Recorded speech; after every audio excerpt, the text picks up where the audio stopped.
Previously on Wonders and Blunders. You see this dwarf woman with wild black hair, and she has bandages over both of her eyes. And then you all around the firelight see a sword pierce this dwarf and come out her back. And as she spins her to the side, you see the same dwarf holding that sword and holding this person a couple of inches off the ground. She puts both of her hands on the sword again, and the sword starts to glow, and you see the other dwarf shimmer, and then slowly the form starts to grow, revealing this big brown shape, this huge, wide, smiling mouth full of razor-sharp teeth, messy, oily black hair hanging down over the front, obscuring the eyes, hanging loosely in front of these teeth, big box ears sticking up over the top, wearing this leathery black cloak.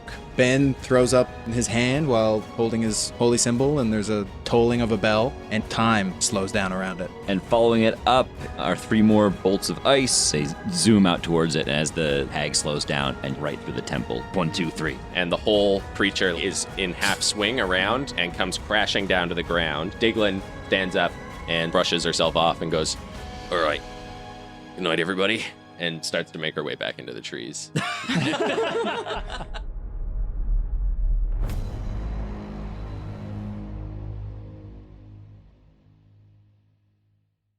So, Rowan, you're lying on your back, just looking straight up at the now visible stars. Oh, well, that's nice. With, your breath fogging in front of you. You see Diglin with the bandages over her eyes get up, dust herself off, put away one sword. The other sword in her hand just disappears. And she says, excellent work. Good night. And starts to head into the forest. Wait, Diglin. Bridget had some information that we wanted to share with you. And she stops at the mention of that. You see those 2 birds, the brown hawk and the smaller blue and silver bird. They fly down and land on each of Diglin's shoulders. And she stops, still facing away from you, and they turn around and look at you. She gave us this to show you. And I'll pull out the talisman again. Yeah, Ben also at that moment kind of tackles you in the leg. He's like, "Did you see? We killed the bat. Yes, we slowed it down. Very good. And then you killed it with your magic, and then I was doing my magic. That was incredible work. We'll discuss the merits of combining our tactics in the future. Did you see the thing that exploded into light? And yes, one almost got me. Benjamin, just one moment, please. Sorry, Diglin. This may interest you. Actually, we were given it by a lady with a lot of ravens. Then we talked to Bridget about it. She thinks maybe there's a threat. She has no idea what kind of threat. Should have kept her goddamn mouth shut, like I didn't teach her anything. And one of the birds flies over and snatches that necklace out of your hand. I release it. Yeah, and flies back over, and she just holds her hand up, and it drops it in and then lands back on her shoulder. And she puts it in her pocket. Is she okay? Very well. And I wouldn't blame her for releasing this information. We didn't really give her much of a chance. We can be rather... Nosy? Nosy, persuasive. I taught her better. You shouldn't have been able to catch her. I'll climb up out of the snow and off my back, and I'm all right. Thank you for your concern. And kind of stretch and crack and pop my back. Oh well, we're tenacious. You okay, Rowan? Are you okay, Rowan? Yeah, I think I'll be all right. Luckily, this nice snow made cushioned most of the. Anyway, Bridget's real fine, and she, we're a tenacious lot, like Vaelin's saying here. Sorry, you can't blame her. And we believe we may be able to help. We've become rather proficient at dispelling evils. We've just cleared out the vampires that were inhabiting Cedar Glen, and on our quest to find our own, magical items that we're looking for, should we stumble across any further hags, we'd love to be able to help you clear this land of the evil. Not necessary. Thanks for what you've done. Best to forget all that stuff. Certainly, more heads are better than one. Many hands make light work. Not always. Right. Thank you for this help. So made it quicker than usual, but what was that, by the way? And she turns around and just looks at the bunch of you. You see these 2 bird sort of scanning over you, and she walks over to this bat creature on the ground and gives it a kick. She says, "This is Cag. Was Cag." He's now Javelin. Or will be soon. I don't understand. Best not to dig too deeply. It Bree can be a makes bit gruesome. weapons like javelins and swords and things and daggers out of the bones of monsters we kill and animals. You shouldn't take a kid near these things. It's dangerous. Well, I have powers. he has some special circumstances. That makes it more dangerous. He is safe with us. Garlic. Oh. And Ben jumps up into the bench and pulls Garlic out from under it. Starts petting her. Okay. Yeah, she's just been in there chewing on things as usual. Perfect. Rowan will wave at the hawk and be like, well, I'm glad you're doing all right. And then look at Diglin, who I guess can't quite look back at Rowan, I suppose. But so what's your plan now? Then you're just going to trek off on your own and try to take on some kind of evil all by yourself? What exactly is your thinking right now? Why don't you tell me your plans first? Well, to help you, of course. And I'll like kind of smile at her and like look around at you guys. Well, we are looking for gate underground.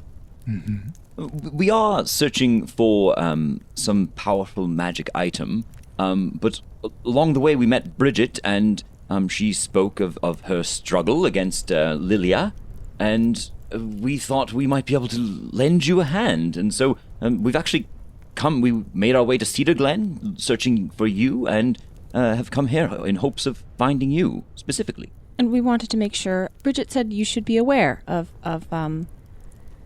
the difficulty she's starting to have with Lilia. Yeah, Lilia seems to be reaching out in a way that she hasn't before. So she knows where Bridget is, what Bridget is.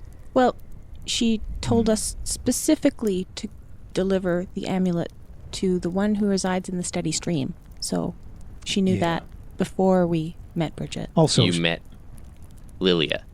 yeah, we did. on a lake. It was, well, you might say harrowing. How? I need to know more. Well, she's watching Bridget. Bridget's aware. There's a raven spy behind the inn. Like I said, Bridget is aware of it. But Lilia's got eyes on the situation for sure. And the night after we came to town, there were a bunch of wolves that attacked the town. There was a really, really big one with Bree has its pelt as a cloak. You can see there's a magical marking on it. And I do a little spinning Fine pirouette craftsmanship. as it swirls in the snow around me. The smaller blue bird flies over and kind of grasps the side of the cloak and holds onto it and starts like scanning over it. And she says, she's been screwing around with the giants lately. This is probably a side effect of that. You sound like Uncle Yuri. Uncle, maybe you're from the same place? Do all dwarfs sound like you? Uncle Yuri? And Yuri comes out from behind. He's like, "What? You two sound the same. Oh yeah, we're dwarves." Do you all sound like that? Well, no. And she's like, "Where are you from?" He's like, "Mox the Rain." She's like, "Oh yeah, well, that makes sense. It's dwarves from other places, all sorts of people. Do all little boys sound like you?" No. No. Well, for example, Ben, we're both human. We have different accents, and we've grown up in different parts of the world. Right. Okay. You're the only two dwarves I've met. The only two? Yeah, I can remember.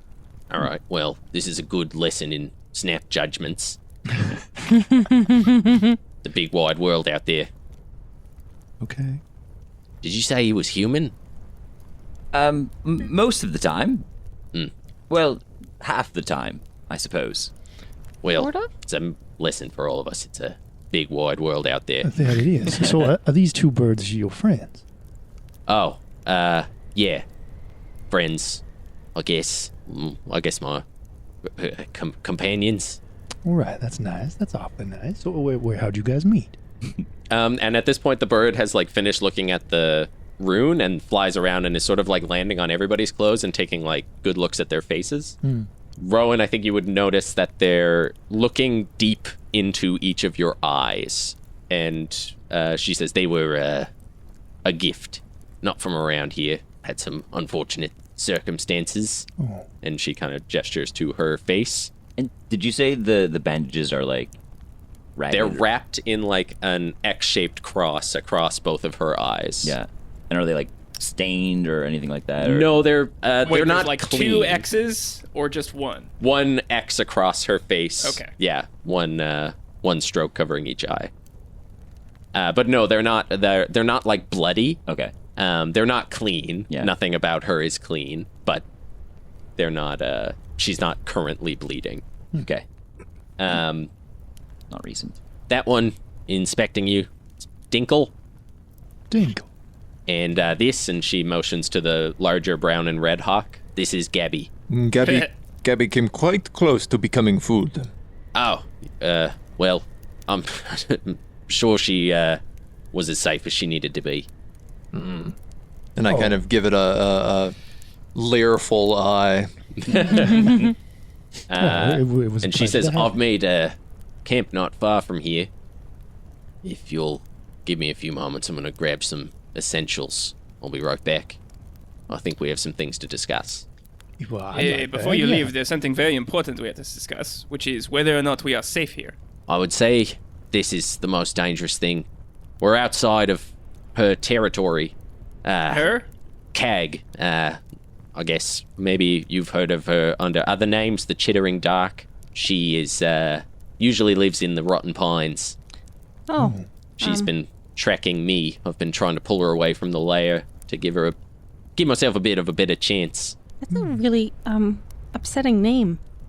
Yeah, she was quite nasty.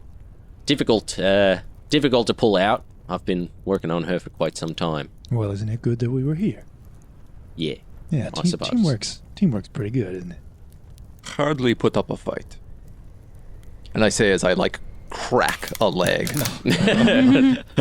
Right. Well, my ribs say a little differently, but yeah, it did go pretty well in the end, didn't it? All thanks to Benjamin and I. Absolutely. Yeah. I did magic. It was just what I wanted to do. And the star was when you were blind, I didn't want you to be blind, and then you weren't. Well, believe it, Ben. I really appreciate that.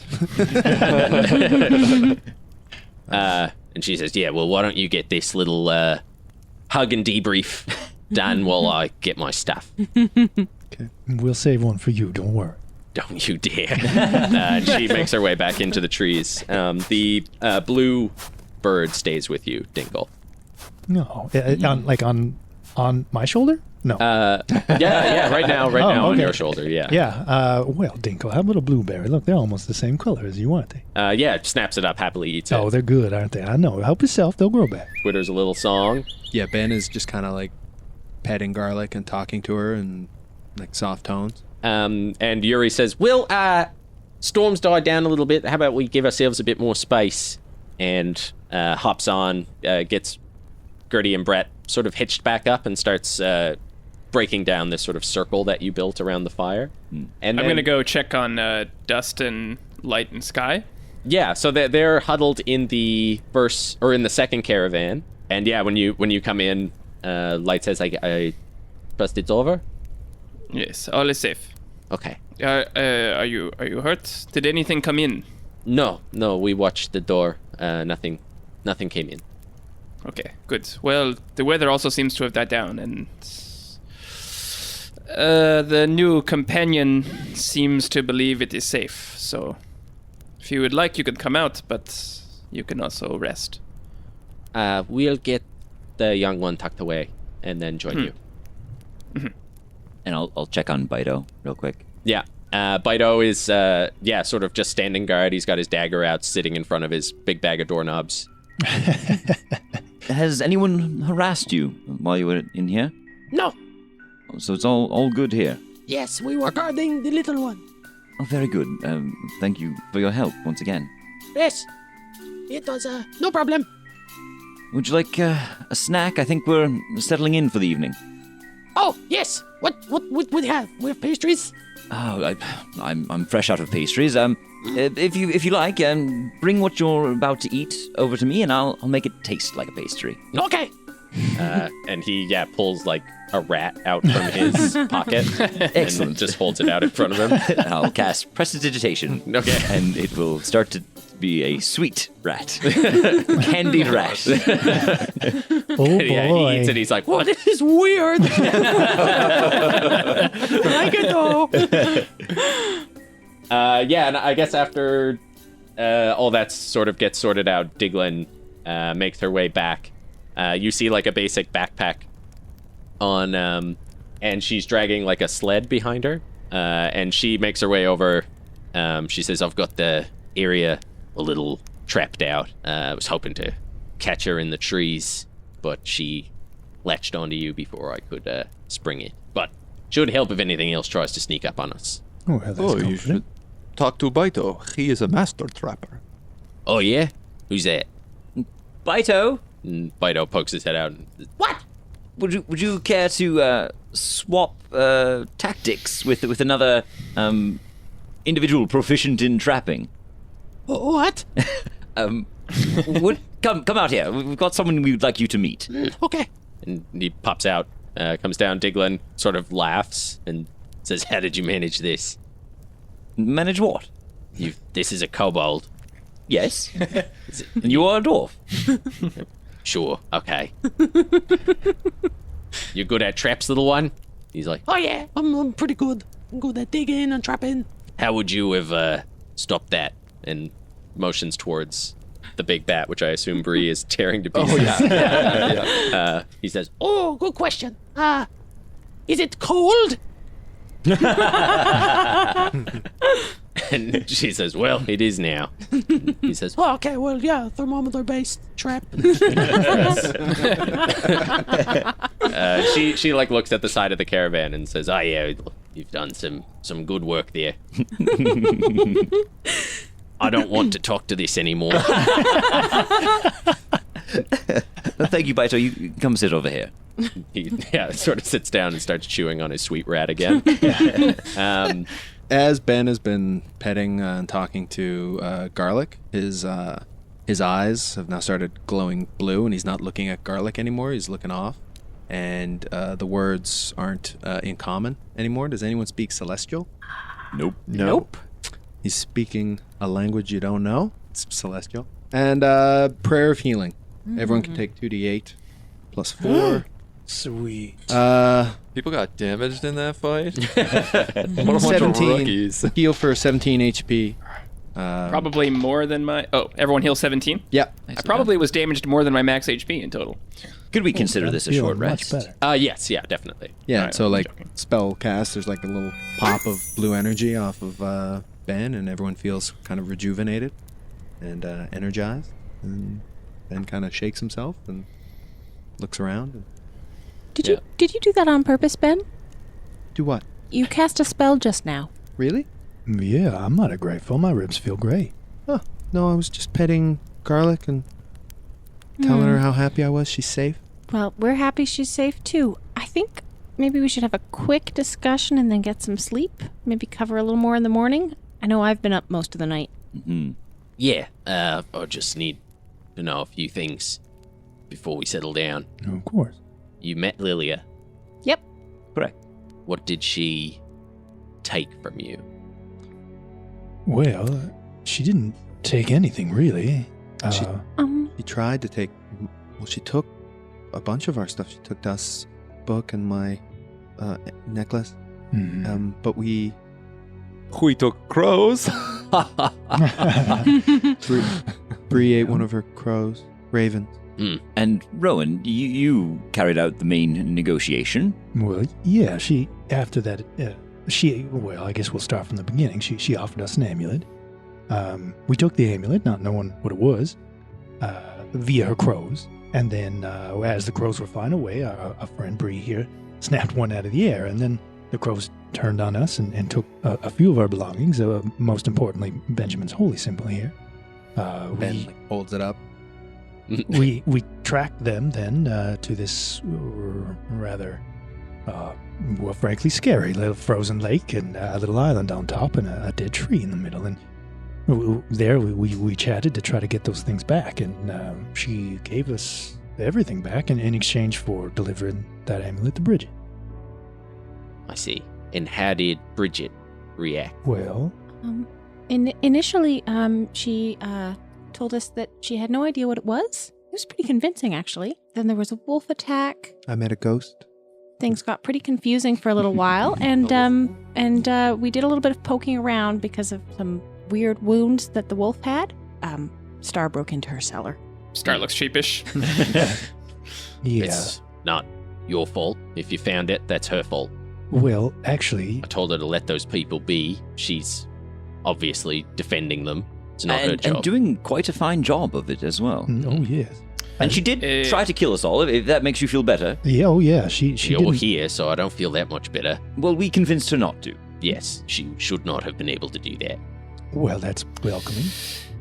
I will say that If you she's. don't- Oh, go ahead, please. I would just wanted to say that Bridget is awfully good at hiding her emotions. She's got a bit of magic, I think, that she hides her sort of face behind when she's trying to negotiate, and she's very good at. You saw what she really is. Yes. Only in the end, we kind of, I guess, cornered her into it. Mm-hmm. She got lucky. And that has been a running theme. And I believe you have just found yourself in a bit of luck with our appearance here and helping you take down this cag. Yes, well, I had it handled. If my plan had gone off perfectly, it would have been no problem for me. Well, that's She the thing went- about plans, isn't it? If you don't mind me asking, there's obviously some bigger wheels turning here, and I'm getting a little bit tired of being in the dark. Well, So rather than us present piecewise little bits and pieces of information to you, dust, and you just going, how about you go ahead and just tell us what the hell is going on? I like this one. Can that be a persuasion check? Yeah, you can make that a persuasion check. Do it with advantage. It's actually very good. It's Yeah. 24. 24? Okay. Yeah. Yeah. I suppose you know more now. You're not just going to forget it. You're not going to turn around and go back where you came from. Can't be that easy. It's not difficult. So she says, yeah, well, these are hags. I suppose you know that. Bridget is one as well. Lilia, if you know anything about hags, you know these ones are different. They're stronger. There's something else powering them up.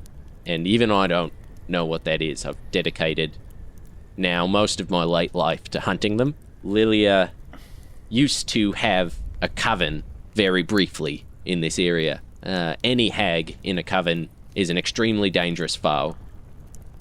These ones especially. I suppose let's start at the beginning. And if you would go ahead and take out that tower. Ooh. I've got some character sheets for you. Oh, boy. Ooh, flashback. Sounds like a flashback. What? Flashback dread. This episode is sponsored by. By which you mean non-branded affiliated falling block game. Yeah. Falling block game is very good. Yeah. I'll pass these around. You just pick one randomly. These sheets, you can take a look over them. Anything that's not on there is totally up to you. Any extra backstory, you can take some pretty big liberties. So for this flashback, we're playing a different game. It is not Dungeons and Dragons. This game is called Dread. You can't see it, but in the center of the table, there is a wooden falling block stacking game, which is very similar to a branded game, which I don't think we're allowed to talk about. But the idea of the game is that you pull a block from somewhere near the bottom and lay it on the top, and the goal of the game is to not let the tower fall down. In this game, this will be called the tower. You can see a picture of it on our Twitter. Yeah, we'll send a picture of A it. good idea. So Dread, designed by Epadiah Ravachol and Nathaniel Barmore. I hope I'm saying those names right. But it's a role-playing game where there are no dice. All tasks are completed by pulling pieces from the tower and putting them on top. If the tower falls down, the last person who touched it is dead. So the tower can fall down because it was too unstable when the blocks were put up, the table gets knocked and it falls down, the last person to interact with that table is dead. I've modified the rules a little bit to make it a little bit more lethal. So we've handed out some character sheets. On each of the character sheets, you have 4 stats: magic, brawl, dexterity, and patience. The number next to those indicates how many pulls you'll have to do to complete that task. Oh, cool.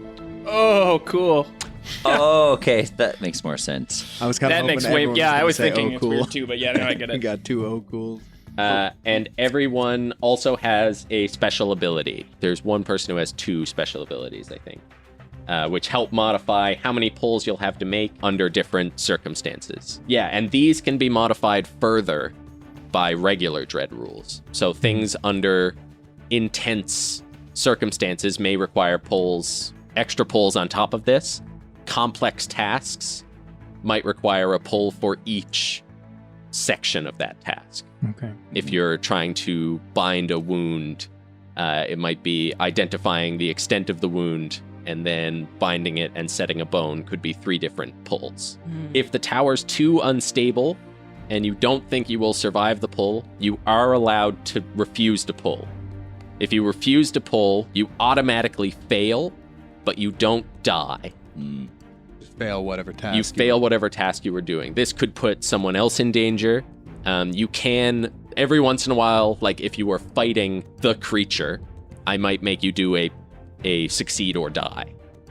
At which point, if you refuse to pull, the creature would kill you. You can also choose to knock over the tower Yeah, and successfully complete your task, but die. yeah. Right. So you sacrifice yourself by knocking over the tower to succeed but die. Failing a task, if you do refuse to pull, could add complications to future pulls. But unless I say it's pull or die, you cannot die unless the tower falls down. I think that's all we need to know.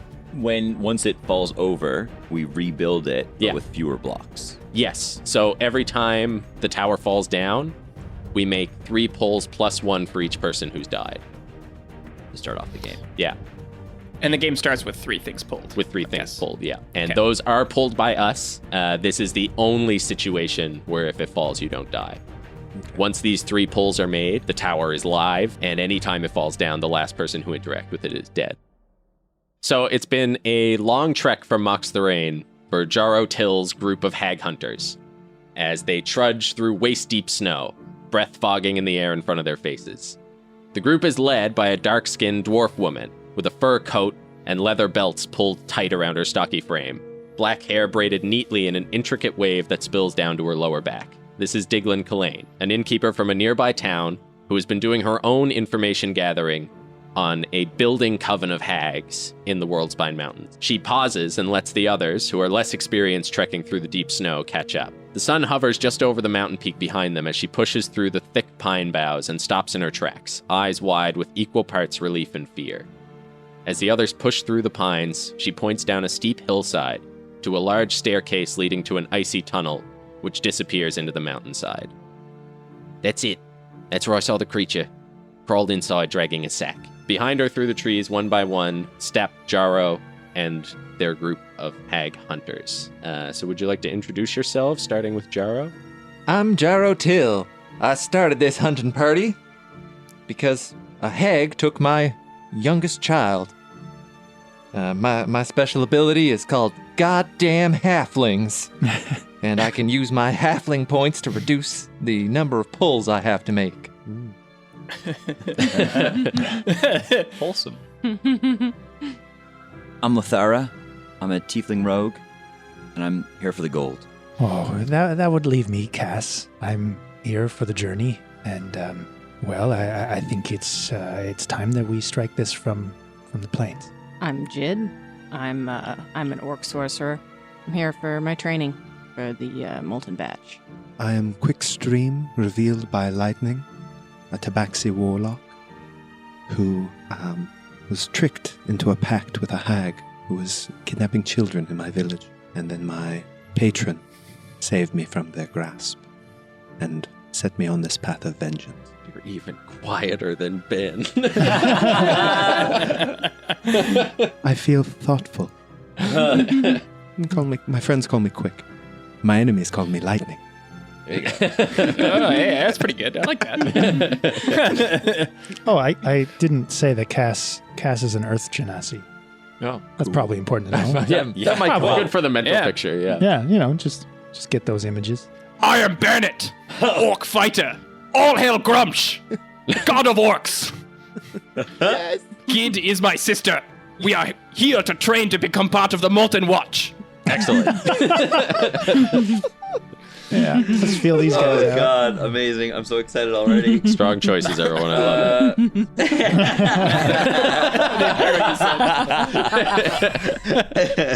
I love it. So Diglin, points down and starts making her way down the hillside towards the tunnel. All right, folks. I think this is the plan. Maybe the bigger ones go in first. Bandit like unhitches his axe from his belt loop and just like starts to like lumber into the cavern. And I follow behind. Okay. So you start making your way up these stairs towards this tunnel. As you get closer, you can see that there are these brambly vines sticking out on all sides, almost like it's gripping the tunnel open, coating the floor and the walls as this just extends into darkness. Some of you can see pretty well in the dark, but this tunnel is quite long. But you can see that these brambles start to choke it as you move through. It'll be difficult to move through them. Gid would like to toss some kind of fire spell down this dark brambly tunnel.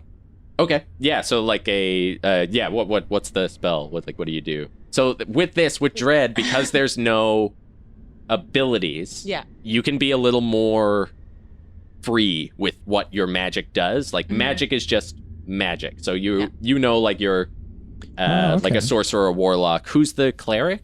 I am. You're Cass. the cleric, yeah. Mm-hmm. So you have that as kind of a standpoint for what your abilities would be like, and there's a little bit in your backstories about where you're from and that kind of thing. But you can just sort of say, like, if you want to light up the area, or if you want to actually fire a projectile down, you can describe those things. This I won't make you pull for. This is just firing a pretty simple spell down the hallway. I think though that Gid actually just like draws in a big breath and then like blows out like a ball of fire. Okay. Yeah. So this ball of fire travels partway down the hallway, and then as these brambles come in and start to choke it, it sort of explodes against almost a wall, but you can see that there's enough space to squeeze through. Well, nothing like, announcing our presence, I suppose. So before we move into this tunnel, let's make 3 of our pre-pulls. So Jaro, you're the leader. Yeah, Why don't lead you us. Make the first one.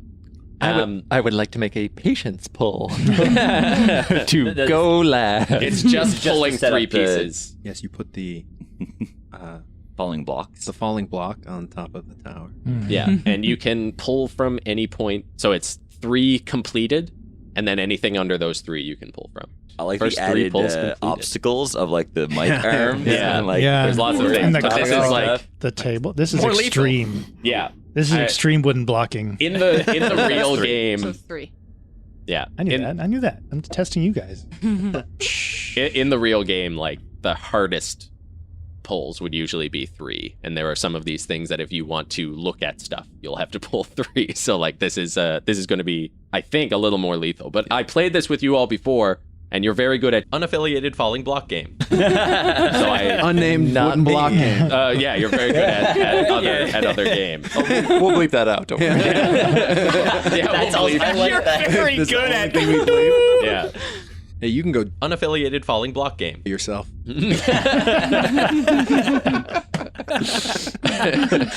Okay, so we step foot into the scary cavern tunnel. Who goes first? Bennett. Okay, Bennett, so you step inside. You can see in the dark because you're an orc, and as you make your way through, it does start to close up. You have to sort of move to the side. What are you wearing? Bennett's like a fighter, but he's really more of like a barbarian kind of fighter. So he's wearing like a breastplate. Okay. Like something that still lets him like sort of move around, and his arms are like free, you know what I mean? And then on his legs, he's just wearing like some leggings with like a chainmail skirt. Okay. So probably like the bare minimum that would still identify you as a Molten Watch trainee. Yeah, exactly. Yeah.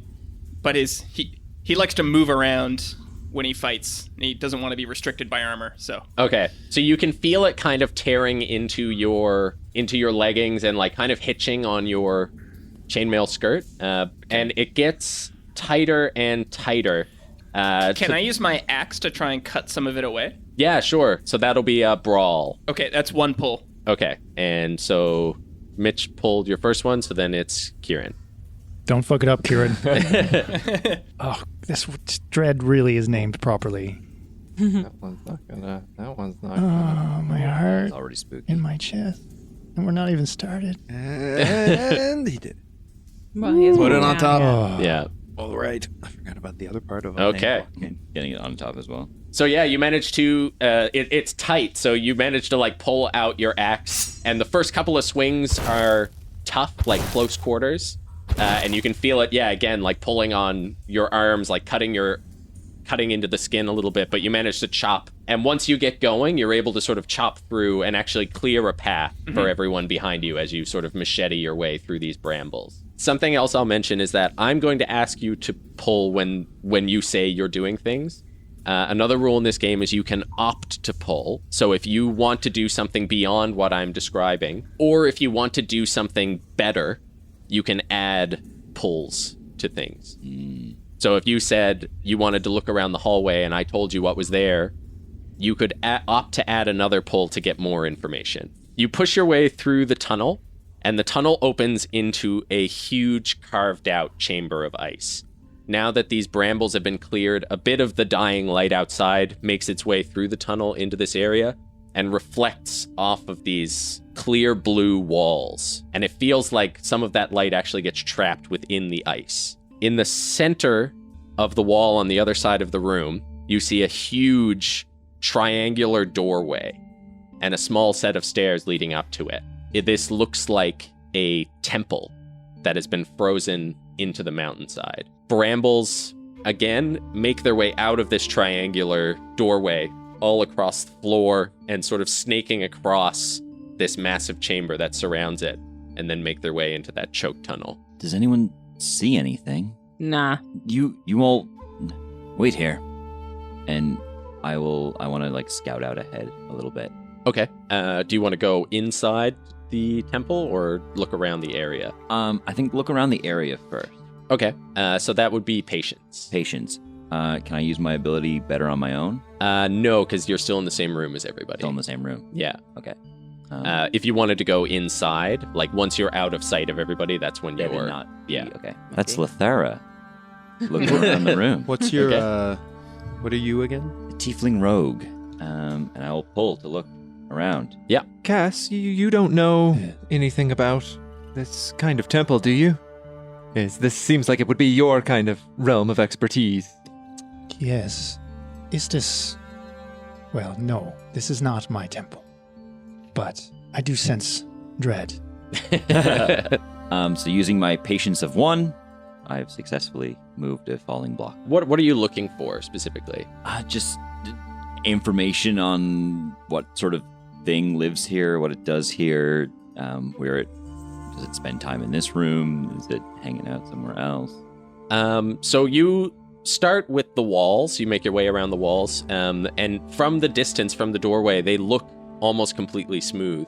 But when you get in close, you see that this has been dug by huge claws. This whole area has been excavated. And I think you know a little bit about what you're getting into. This area, in the mountain in this area, it was rumored that Pothel, the hag, lived in this area. Pothel resembles an ankeg. That's like a big like bug, like A creature. big digging bug creature. Oh. And this looks like an area that might have been dug out by Pothel. The So she's ice an section. hag. Ankeg. Ah. Yeah. That was a good joke, and I'm glad you made it. It's a new game, new character, new day. So it's the ice part that's been carved out? The ice has been carved out. Okay, and it's exposed this entrance to this temple. The entrance to this temple, yeah. Okay. You also see on the temple door, as the triangle comes up to the top, there is a plaque sort of built in as a smaller triangle right at the point of the door. And in that triangle, you see 7 stars above these red wavy lines. Does that mean anything to me? Is there like a pull I can do to... You could do patience +1 for you. Everyone look the other way. No. Yeah, fuck it. I'll do it. I mean... Unaffiliated falling block game. I'll do it. We can't use that. It can't be our curse word from now on? No. It just takes so much more work for me. Oh, right. Oh, it's so easy from this end, though. I know. Ooh. Yeah. Oh. One for someone else. So through some of your past travels, you would know that this is a temple to Mistra. Ooh. Who is the goddess of magic.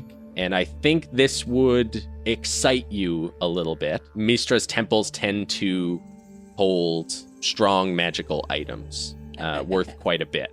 You know them to be dangerous. They do tend to employ magical traps, meant to test people's connection with the weave. I think, yeah, having like spotted that and sort of thinking about what it means, I'll come back to the rest of the group and share that information. Okay. Cass, that would ring some major bells for you. Yeah. Mistra is a pretty major goddess. Well, we will surely be tested in this space in more ways than what the hags would bring. But it could end up being quite worth it. I believe the Frozen Queen is with us, though. We are in her realm. And Quick puts her hand against the ice wall, and you see like when frost spreads over glass, it spreads across her, and then disappears. She's also like pure white and has like piercing blue eyes, like the ice in here. You're creepy. And you are Silly little weirdos with magic tricks. Let's get this job all done with. Rude. Yeah, the magic's quite good, but Bennett does raise a point. We probably should get moving. We don't want to tarry here too long. Yes. Should I keep looking ahead? Oh, please. As I use patience to guide you down the hallway. Do you want to like look for like so patience? I would say is usually like sneaking, the equivalent of like perception or investigation. Oh, okay. That type of thing. I'm more trying to trick somebody else into going first. Oh, okay. Yeah. Well, you could do that as like a persuasion, but you won't have to pull for that. Okay. Yeah, you're the leader. Everybody wait here. You don't need to send the skinny one. If there's something out there, I'll notice it. I won't go barreling through it like the lumberjack over here. Yes, and of course, remember the signal. Yeah. Oh, wait. Remind me? It's the shrill of a mountain thrush. Yeah, I know how that sounds. Okay. We'll find out. So Lothara's making her way ahead. Yeah. Yeah, okay. So while Lothara sort of skulks off into the darkness of the temple, you, Jara, I think you notice Diglin sort of hanging back near the tunnel entrance, looking around in fear. You going in, are you? I mean, if they're inside, what if we just trap them? Would that be enough? Well, we want to learn as much as we can about all of this. Confirm the kill, so to speak. Okay. Looks like they dug it out, right? They probably dig their way out.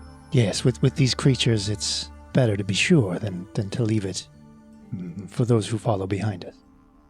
Okay, well, you're the experts. Lothara, so you step into the dark and you hear this conversation sort of echoing behind you, but pretty quickly you're back in complete silence. Mm-hmm. What you hear sort of like a strange, almost like tinkling sound as you make your way through here. And as you walk over brambles, you sort of hear the crunching beneath you, stepping delicately to avoid getting stabbed in your feet. But you are on your own now, and you feel that sort of confidence come over you as you sort of get into your zone. Your senses sort of keen to the area. You're pretty good in the dark, so that doesn't bother you too much. So your patience is 1? 1. Yeah. And you are the only one who can go to 0 when you're on your own. So your stealth through here, you don't have to make a pull. And to look around inside, you don't have to make a pull. You can still opt to get better results by making your own pulls, but at the base level now, you're performing at a high level while you're on your own. Yeah. And that's your special ability. That is correct. So I'm looking for symbols, magical emblems, or runes, or anything that would signify oh, this is a trap or something. Okay. You don't see any sort of traps through here. As you step through the brambles, you enter this entry hall to the temple. At the center of the room, you can see the source of these brambles. A bulb, gray in your dark vision, sits in the middle of the room, almost like a rose bulb, and it is surrounded by these brambles, which crawl up the walls on all sides, nearly completely covering the floor and spreading over and behind you through the doors and then exploding into the chamber beyond. You also see the ceiling has a mosaic, which is also partially covered in brambles, but you can make out that there is a woman reaching upwards with a staff, and it looks as if she's stirring the wind or the weave above her. You also see 3 doors on the other side of the room. All on the same wall, 1, 2, 3, right next to each other? All on the same wall. Any obvious trap in the first, say, 10 or 20 feet of this room? No, not that you can see. I'm going to pull one more just to be sure. Just to be sure? Yeah. Oh, God. Oh, yeah, sure. Sure, take the loose one. Oh, God. Putting my life in danger for you.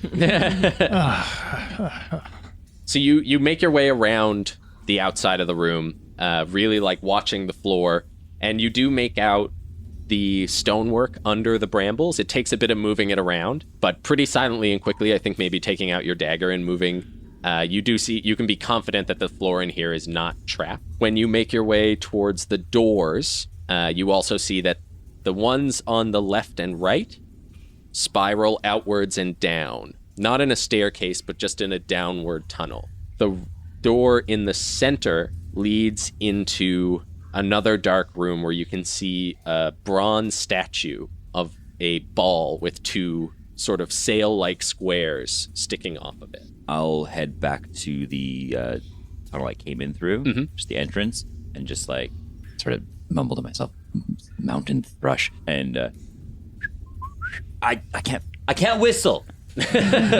just come on, it's fine. That was rather embarrassing, Quick says as she walks past you. Subtlety above all. So you all make your way into this room. You see the same Before sort of thing. Before Cass does, she would sort of wait as everybody else kind of goes through the tunnel. When she's the last one, she would sort of turn and sort of face out and kind of put her hands sort of palm to palm and kind of fingers sort of straight out in front of her and whisper under her breath to Istis, and she would whisper that she enters seeking her signs, and then would sort of hold silent a moment and then kind of turn, and the robes that she's wearing kind of make a sort of rustle and clicking noise as various bits of slate and granite that's sort of sewn into the fabric at different places kind of click together as she sort of turns, and then she'll enter the temple. Okay, so in here, most of you can see in the dark, but not everybody. Jaro and Cass, yeah, are the only ones who can't. Again. It's a good thing I brought a torch. So you light up the torch in I'll here, leader. and now all of you can see this bulb in the center of the room. And now that the light is there, you can see the color of it. It's a deep red bulb. What do you think is up with this?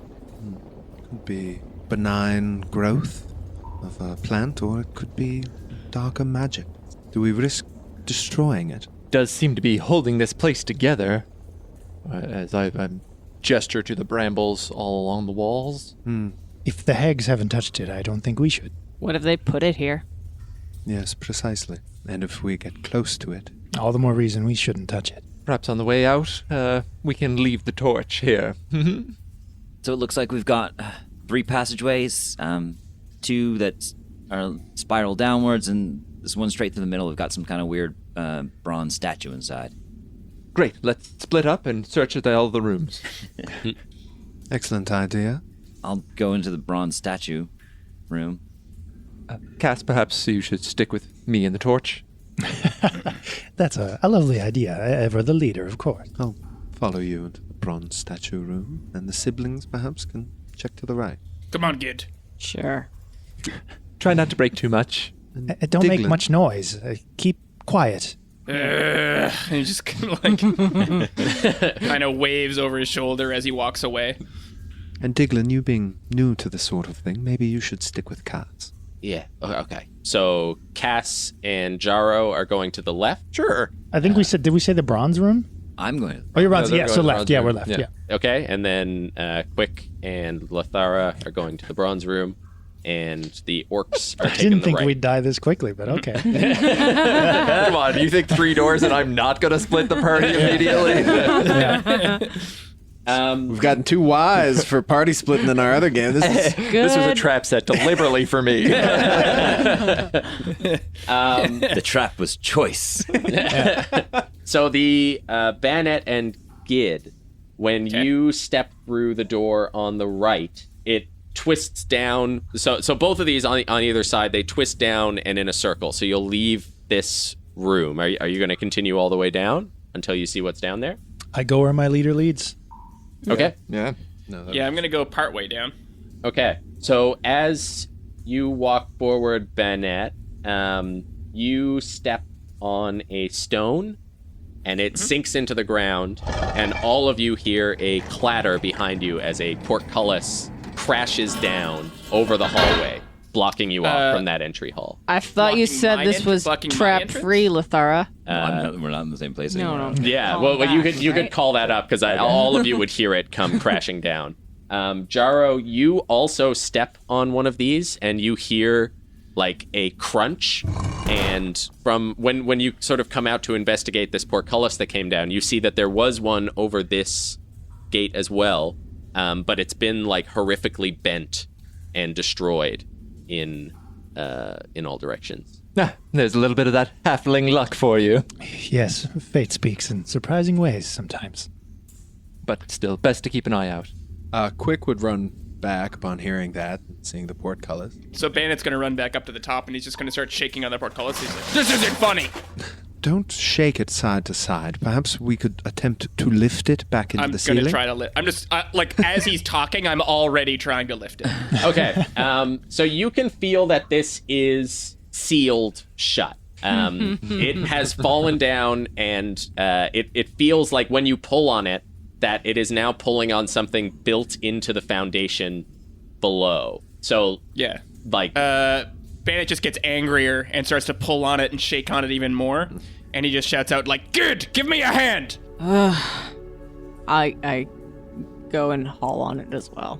okay, so both of you are going to make a brawl. Yep. Okay.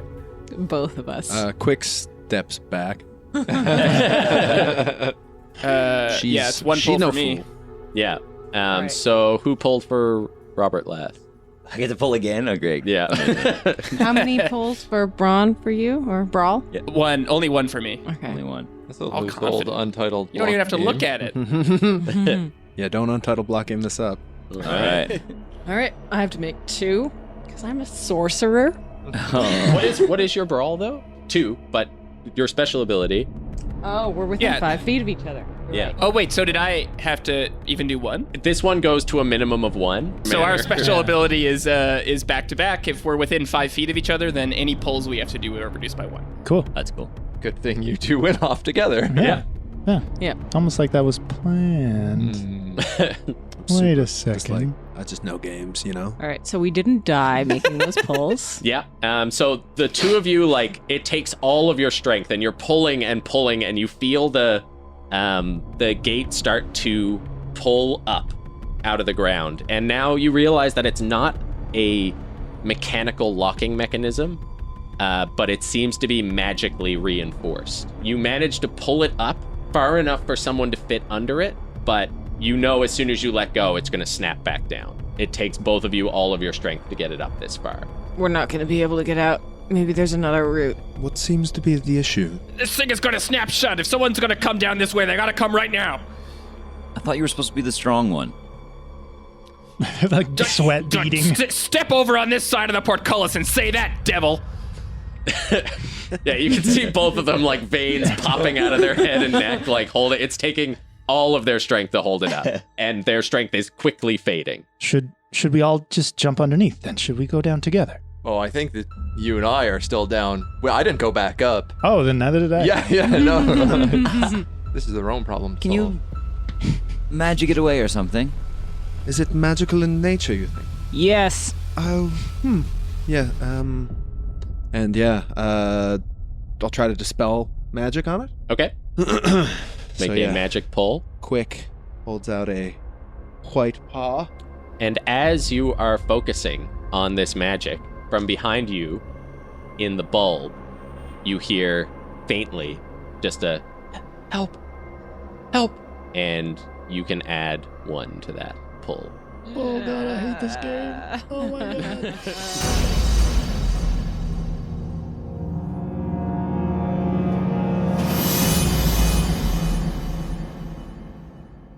Hello, it's Mike Fardy, your Dungeon Mom. Thanks for listening to episode 33 of Wonders and Blunders. The next few episodes we've recorded are playing the Dread RPG, so I did want to thank its designers Epediah Ravachol and Nathaniel Barmore for creating such a good role-playing game. It is so great. Unaffiliated Falling Block game is just such a good way to create the feeling of dread on the table.